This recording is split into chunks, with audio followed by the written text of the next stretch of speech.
Hello students, आज हम RBSE class 12 के केमिस्ट्री विषय के अध्याय नंबर 1 जिसका नाम ठोस अवस्था है को प्रारंभ करते हैं। यह पाठ 3 अंकों का है। इस पाठ में 2 प्रश्न पूछे जाते हैं और अंकों का विभाजन 1+2 का रहता है। कहने का तात्पर्य एक प्रश्न 1 अंक का होगा, दूसरा प्रश्न 2 अंक का होगा। इस पाठ में हम थोड़ा बेसिक नॉलेज के लिए पदार्थ और द्रव्य की बात करेंगे। किसे कहते हैं? जो स्थान को घेरता है तथा जिसमें भार निहित होता है उसे पदार्थ कहते हैं, या ज्ञानेंद्रियों के द्वारा महसूस किए जाने वाले भाग को पदार्थ कहते हैं, जैसे किताब, पेन, जल, ऑक्सीजन गैस। कहने का तात्पर्य ये रहेगा, यहाँ आप देखोगे परिभाषा में स्थान और भार को अंडरलाइन किया गया है। इसका तात्पर्य ये हुआ कि कोई भी वस्तु है या पदार्थ है, उसमें वो अपने आकार के अनुसार स्थान को ग्रहण करेगा और उसमें उसका जो भार है, भार से तात्पर्य उसका जो वजन है वो उसमें निहित रहेगा।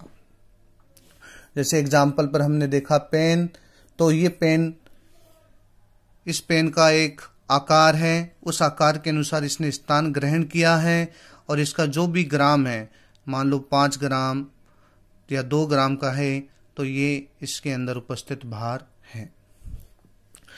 फिर आगे की परिभाषा है, ज्ञानेंद्रियों के द्वारा महसूस किए जाने वाले भाग को पदार्थ कहते हैं। तो ज्ञानेंद्रियां, जैसे यहाँ भी लिखा हुआ है, ज्ञानेंद्रियां 5 होती हैं: आँख, नाक, कान, जीभ, त्वचा। तो हम यहाँ ये बता सकते हैं कि आँख के द्वारा हम किसी भी वस्तु या पदार्थ को देख सकते हैं। नाक के द्वारा हम उसके अंदर उपस्थित गंध या सुगंध को महसूस या पहचान सकते हैं। कान के द्वारा हम उस पदार्थ से उत्पन्न होने वाली ध्वनि को पहचान सकते हैं। जीभ के द्वारा उसके अंदर या उस पदार्थ के स्वाद को चख कर बता सकते हैं। त्वचा के द्वारा हम उस पदार्थ को महसूस कर सकते हैं। सामान्यतः पदार्थ की 3 अवस्थाएं होती हैं: ठोस अवस्था, द्रव अवस्था, गैस अवस्था। ठोस अवस्था ये 12th क्लास का चैप्टर है ही, जो हमने प्रारंभ कर रखा है। द्रव अवस्था और गैस अवस्था का अध्ययन हमने 11th क्लास में किया है। अब हम बेसिक इन तीनों अवस्थाओं के बारे में तुलनात्मक अध्ययन करेंगे। उसके लिए एक सारणी का निर्माण किया गया है। इस सारणी में पहला कॉलम गुण का, दूसरा कॉलम ठोस अवस्था का, तीसरा कॉलम द्रव अवस्था का, चौथा कॉलम गैस अवस्था के लिए रखा गया है। इसमें सबसे पहले जो गुण है वो है अवयवी कणों के मध्य की दूरी। अवयवी कण, अब यहाँ हम देखेंगे अवयवी कण क्या होते हैं। अवयवी कणों से तात्पर्य होगा कोई भी जो पदार्थ है वो पदार्थ या तो बना हुआ है परमाणुओं से मिलकर, या मिलकर बना हुआ है आयनों से, या मिलकर बना हुआ है अणुओं से। इन्हीं को हम क्या कहते हैं? अवयवी कण कहते हैं। अवयवी कण परमाणु हो सकते हैं, आयन हो सकते हैं, अणु हो सकते हैं। अब मैं यहाँ बात कर रहा हूँ अवयवी कणों के मध्य की दूरी के लिए। तो यहाँ हम देखेंगे कि जो ठोस होते हैं, ठोसों के अंदर अवयवी कण होते हैं, वो पास पास स्थित होते हैं, जिसके कारण उनके मध्य दूरी है वो न्यूनतम होती है। उसके बाद हम अवलोकन करें द्रव अवस्था का। द्रव अवस्था में ये दूरी है, जो कणों के मध्य की दूरी है, वो ठोस की अपेक्षा क्या हो जाएगी? अधिक हो जाएगी और कण दूर दूर स्थित होंगे। उसके बाद हम अवलोकन करें गैस का। गैस में ये जो कण होते हैं और भी अधिक दूरी पर स्थित होते हैं। अर्थात इनके मध्य दूरी होगी वो अधिक होगी। यही हमने सारणी में न्यूनतम अर्थात ठोस अवस्था में अवयवी कणों के मध्य की दूरी है वो न्यूनतम है, अर्थात पास पास कण स्थित होते हैं।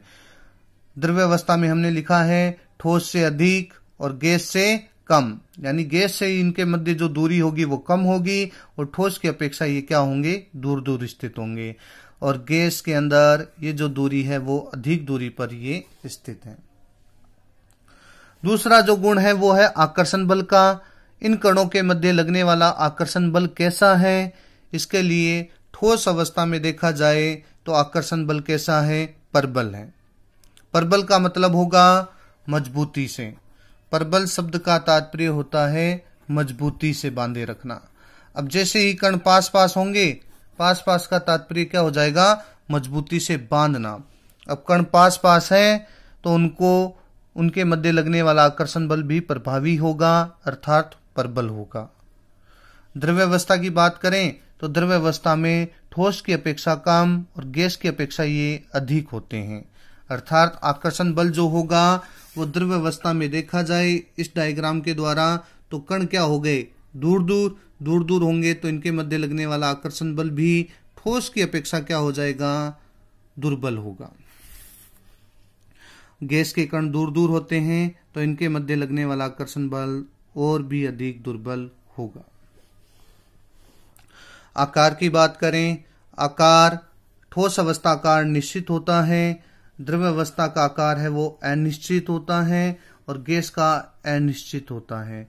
द्रव्य में ये लिखा हुआ पात्र के अनुसार, इसका मतलब द्रव्य को जिस पात्र में डालते हैं उसी के अनुरूप यह आकार ग्रहण करता है। आयतन के लिए ठोस अवस्था का आयतन निश्चित होता है, द्रव्य अवस्था के लिए भी आयतन है वो निश्चित होता है और गैस अवस्था के लिए आयतन अनिश्चित होता है।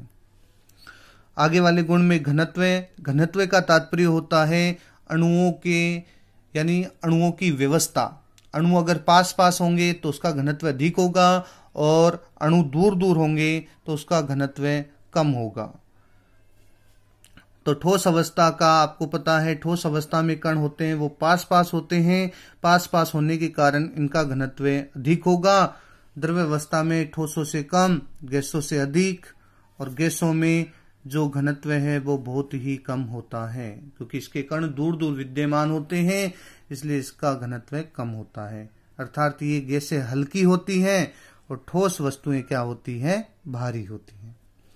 विसरण, आगे वाला जो गुण है वो विसरण है। विसरण का मतलब है जो ये कण स्थित होते हैं इन कणों के बहने की प्रवृत्ति, ये कण एक स्थान से दूसरे स्थान पर जाते हैं या नहीं जाते हैं। तो ठोस अवस्था में आकर्षण बल अधिक होगा तो इनमें विसरण का गुण नगण्य है। और यहां देखेंगे द्रव्य अवस्था में तो गैसों से कम और ठोसों से अधिक। गैसों से तो कम है इनमें विसरण का गुण, लेकिन ठोसों की अपेक्षा क्या है, अधिक है। ठोस के कण पास पास हैं, आकर्षण बल उनमें ज्यादा है, तो उनकी अपेक्षा द्रव्य में आकर्षण बल कम है तो ये विसरण कर सकते हैं। गैसों में विसरण क्या होगा, अधिक होगा। जैसे हम कमरे में अगरबत्ती जलाते हैं तो अगरबत्ती के जो धुआं है वो धीरे धीरे करके पूरे कमरे में फैल जाता है, तो गैसों में विसरण का गुण क्या होता है, अधिक होता है। आगे देखा जाए तो बात होगी संपीड्यता की। संपीड्यता का तात्पर्य होता है किसी भी पदार्थ पर दबाव या दाब बढ़ाकर उसके कणों को पास पास लाना या उस पर दबाव लगाना, उसे संपीड्यता कहते हैं। तो ठोस के कण तो पहले से पास पास हैं, तो ठोसों के अंदर संपीड्यता नगण्य न के बराबर पाई जाती है, क्योंकि उनके कणों को और ज्यादा दाब देकर पास नहीं लाया जा सकता। ये गुण ठोसों से, द्रवों में ठोसों से अधिक और गैसों से कम है। गैसों में ये गुण अधिकता है, यानी गैसों में अधिकता इसलिए है क्योंकि गैस के अणुओं को हम दाब बढ़ाकर पास पास ला सकते हैं। इसके एग्जाम्पल जैसे LPG, द्रवित पेट्रोलियम गैस। इन गैसों के जो कण होते हैं ये गैस अवस्था में होते हैं, लेकिन इनके कणों को हम पास पास लाकर द्रव्य के रूप में बदल लेते हैं